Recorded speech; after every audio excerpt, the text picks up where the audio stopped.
Ben moi, je ressens de la fierté, Elisabeth Martichoux. Je ne fais pas partie de celles et ceux qui se sont succédés sur les plateaux pour vous affirmer des choses dont ils n'étaient pas sûrs.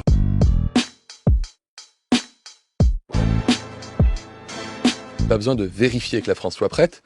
La France est prête. Et elle est prête parce que nous avons un système de santé extrêmement solide. On est amené à devoir faire des choix. On ne peut plus proposer tous les soins à tous les patients. On doit choisir qui a le plus de chances du coup de se rétablir par la suite. Tester quelqu'un au hasard dans la journée parce qu'il a envie de savoir, non seulement on est sûr de pas trouver, mais en plus on va perdre des moyens qui sont importants pour pouvoir dépister les personnes vraiment malades.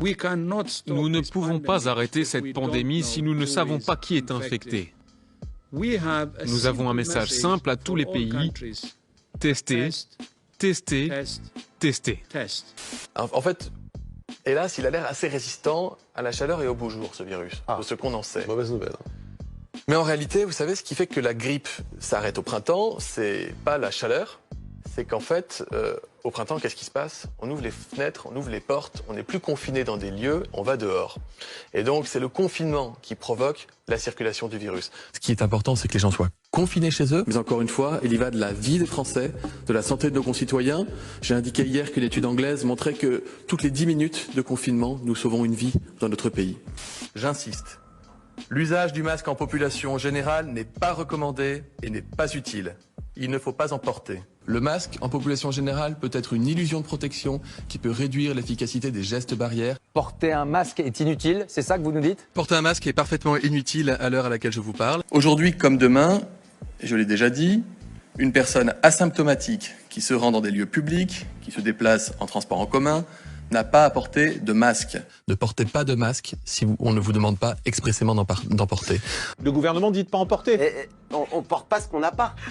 D'accord, mais on dit que ça sert à rien. C'est répété tous les soirs. C'est faux. C'est un mensonge. C'est faux. C'est un mensonge. Aujourd'hui, si vous voulez faire une barrière au virus en parlant aux gens, en rentrant dans des commerces, parce qu'il y a encore des boulangeries qui sont ouvertes, des francs-prix, des pharmacies, il y a beaucoup de commerces qui sont ouverts. Mais vous dites tous les deux que c'est un mensonge, attendez. Vous nous dites que le soir, Jérôme Salomon, le directeur général de la santé, il ment quand il dit on n'a pas besoin de masque? On n'a pas besoin de quelque chose qu'on n'a pas. C'est ça le problème. On n'en a pas. Mentir, c'est ne pas dire la vérité avec l'intention de tromper.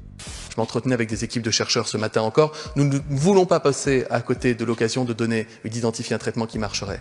Vous dire seulement, Monsieur Strootman, que les cardiologues m'alertent aussi sur le fait que l'hydroxychloroquine peut entraîner des troubles cardiaques. Aux États-Unis, il y a eu une personne aujourd'hui qui, en automédication, prenait l'hydroxychloroquine et qui a fait un arrêt cardiaque qui lui a été fatal. Aux États-Unis, un homme est mort après avoir ingéré du phosphate de chloroquine. C'est en fait un détergent pour nettoyer les aquariums.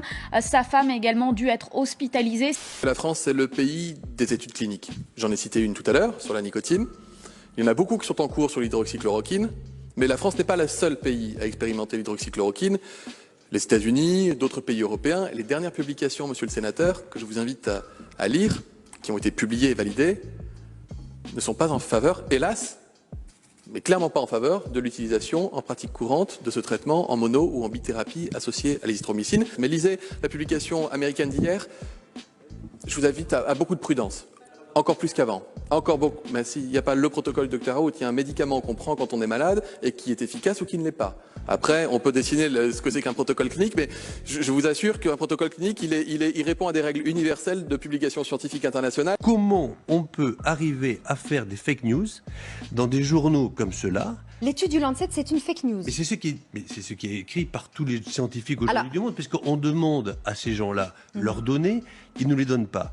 Le Lancet a écrit lui-même, hier, a été obligé d'envoyer à ses lecteurs en disant « On vous signale qu'on a beaucoup d'inquiétudes sur les résultats parce que les auteurs ne veulent pas nous donner les résultats. » Le New England Journal of Medicine a fait hier, avant-hier, la même chose en disant le même auteur. Mais normalement, il y a des comités de lecture. Mais justement, mais extrêmement sérieux. Donc où est le bug? Il n'y a rien de plus sérieux que le Lancet. Je serai transparent en la matière. Alors je vais vous dire une chose, je l'ai appris et en médecine et en politique, vouloir cacher la moindre information n'a aucun intérêt et ce serait en plus illusoire. Nous posons une ligne rouge. Cependant, le pass sanitaire ne pourra jamais concerner les activités de la vie quotidienne. Le pass sanitaire s'appliquera dans les cafés, les restaurants.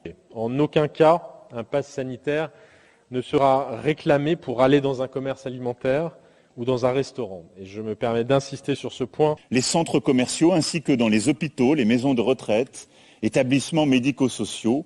Aller dans un restaurant, aller dans un cinéma, aller dans un théâtre, aller faire son shopping. On n'utilisera pas le pass sanitaire pour cela. Pour les personnels soignants et non soignants, des hôpitaux, des cliniques, des maisons de retraite, des établissements pour personnes en situation de handicap, la vaccination sera rendue obligatoire sans attendre. Je ne rendrai pas la vaccination obligatoire. En fonction de l'évolution de la situation, nous devrons sans doute nous poser la question de la vaccination obligatoire pour tous les Français. 19 et le gouvernement a fait savoir aussi son intention de ne pas recourir au passeport sanitaire. Et au-delà de 1000 personnes, il faudra ce qu'on appelle le pass sanitaire. C'est-à-dire non pas démontrer que vous êtes vacciné, mais démontrer que vous êtes vacciné ou apporter la preuve que vous avez eu le Covid et que vous êtes protégé ou avoir réalisé un test négatif depuis moins de 48 heures, comme un test antigénique par exemple. Ces tests seront évidemment encore gratuits à ce moment-là. À partir du début du mois d'août donc, le pass sanitaire s'appliquera dans les cafés, les restaurants, les centres commerciaux ainsi que dans les hôpitaux, les maisons de retraite, établissements médico-sociaux, mais aussi dans les avions, trains et cars pour les longs trajets.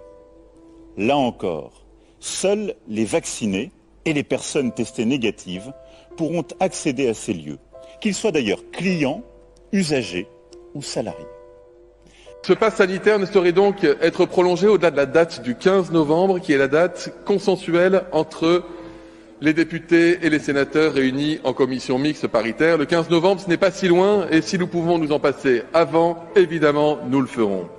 On dispose de cet outil du pass sanitaire, dont vous savez que la possibilité d'y recourir s'éteint au 15 novembre prochain.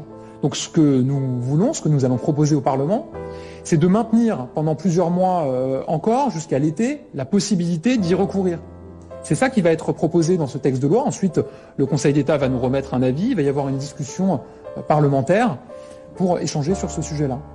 Personne ne sera privé de soins en fonction du pass sanitaire. Ce que nous voulons faire, c'est que dans un hôpital comme celui-ci, vous avez des gens qui évoluent, qui sont malades ou fragiles, eh bien, vous ne puissiez y introduire le virus.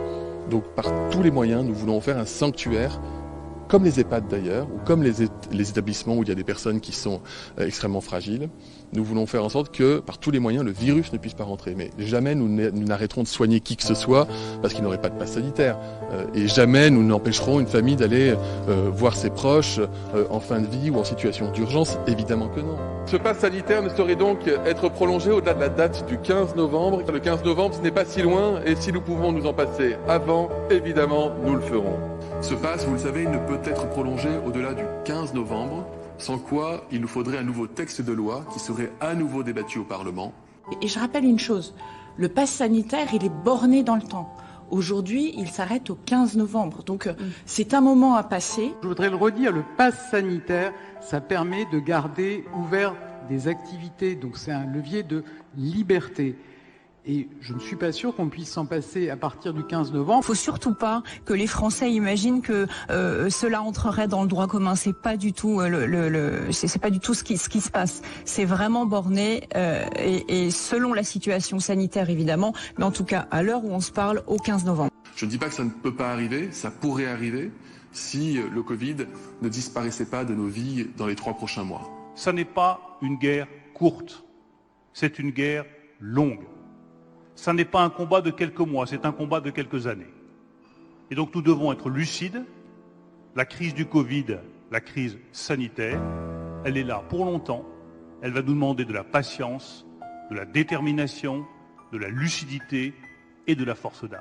Ben moi, je ressens de la fierté, Elisabeth Martichoux. Je ne fais pas partie de celles et ceux qui se sont succédés sur les plateaux pour vous affirmer des choses dont ils n'étaient pas sûrs. Je serai transparent en la matière. Alors, je vais vous dire une chose, je l'ai appris et en médecine et en politique. Vouloir cacher la moindre information n'a aucun intérêt et ce serait en plus illusoire. Faudra-t-il donc, monsieur le ministre, demain être vacciné pour aller au restaurant ou bien pour prendre l'avion, par exemple? La réponse est non. la vaccination contre le coronavirus ne sera pas obligatoire. Le président de la République s'y est engagé, le Premier ministre également. J'ai eu l'occasion de le dire, le vaccin contre le coronavirus ne sera pas obligatoire ni pour prendre un transport en commun, ni pour rentrer dans un restaurant, et évidemment pour aller travailler. De quoi s'agit-il ? Il s'agit d'une mauvaise polémique qui est née d'un tweet de la responsable du Front National ce matin à propos d'un projet de loi qui est un projet de loi qui répond à une demande des parlementaires. Parce que, vous le savez peut-être, nous avons fait adopter au Parlement déjà 5 textes qui portent sur l'état d'urgence sanitaire. Qu'est-ce que ça veut dire que ces textes ? Ce sont toutes les mesures que nous prenons pour protéger les Français, comme le couvre-feu ou le confinement. Ce sont des textes qui ont une validité de 2 mois, qui sont donc des mesures transitoires. Les parlementaires nous ont demandé, et ils ont eu raison, de mettre des dispositions dans le dur de la loi pour cette crise sanitaire, mais aussi pour les prochaines catastrophes sanitaires qui pourraient arriver dans les années ou dans des décennies. Et donc, ce texte n'a pas du tout vocation à envisager la vaccination obligatoire contre le coronavirus. Dans le contexte que nous connaissons, parce qu'il faut de la confiance pour que les Français se fassent vacciner librement. Oui. Parce que nous sommes encore en état de crise sanitaire et parce qu'il y a un couvre-feu, le gouvernement ne proposera pas ce texte devant le Parlement avant plusieurs mois, avant d'être sorti de la crise. Nous resterons donc dans des dispositifs d'état d'urgence sanitaire tels que ceux que nous connaissons depuis maintenant 9 mois. Il faut faire la distinction entre le pass sanitaire et ce qu'on a appelé, nous avons dans les médias, le passeport vaccinal. C'est 2 choses très différentes. Là, il s'agit bien d'un pass sanitaire parce que le choix éthique du président de la République, c'est de baser la vaccination sur le volontariat. Il deviendra vraiment passe vaccinal ou pas ? Pour l'instant, c'est pas envisagé du tout. C'est pas un pass vaccinal, c'est un pass sanitaire. Donc si vous n'avez pas le vaccin, vous pouvez faire un test. D'abord, rappelez que le pass sanitaire, c'est pas un pass vaccinal. Alors nous avons décidé, avec le président de la République, je ne rendrai pas la vaccination obligatoire. Qu'un projet de loi sera soumis au Parlement début janvier, notamment pour transformer le pass sanitaire en passe vaccinal et durcir les conditions de contrôle et de sanctions contre les faux passes. Désormais, seule la vaccination sera valable dans le pass. Je ne rendrai pas la vaccination obligatoire. Je ne crois pas qu'on puisse me reprocher de mentir. J'ai toujours tenu un langage de vérité.